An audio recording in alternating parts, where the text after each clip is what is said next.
When the Milwaukee Public Museum moves into its new home in 2027, the institution's fifth building in its more than 140 years of history, it will become a gathering place in more ways than one. Greeting visitors in the plaza outside this natural history museum will be an art installation designed and created by an Indigenous artist, a member of the United Nations, whose works can be found across the country, even owned by world leaders. Pavlina Asta discovered why nothing he's done before will be as meaningful as the artwork he's creating for his hometown museum. In Mark Fisher's front yard in Germantown stands his latest piece. Each one of the trees has the name of the tribe on it.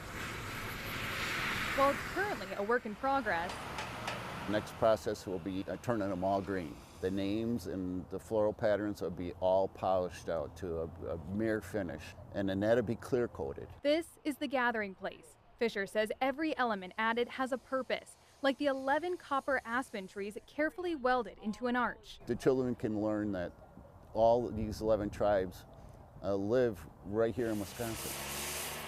Fisher says he chose the aspen because in many ways they're like people. The aspen is one of my favorite trees because it talks. And when you get amongst the aspens, you can hear the quaking leaves. I swear it's like you're amongst a large group of people. All connected to each other. How they talk to each other, but their root systems are all interconnected. And that's how we are too as humans. We're all interconnected. So I like to use aspens as a non-human representation of humans.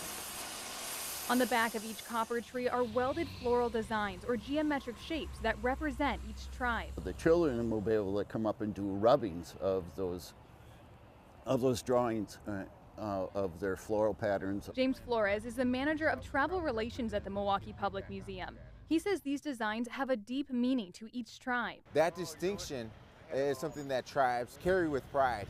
And I think they, again, tell the story of their people, their culture. For the base of the sculpture, Fisher added a personal touch. I'm from the Turtle Clan, and the turtle story is the 13 and 28, and there's 13 full moons a year and 28 days between each full moon.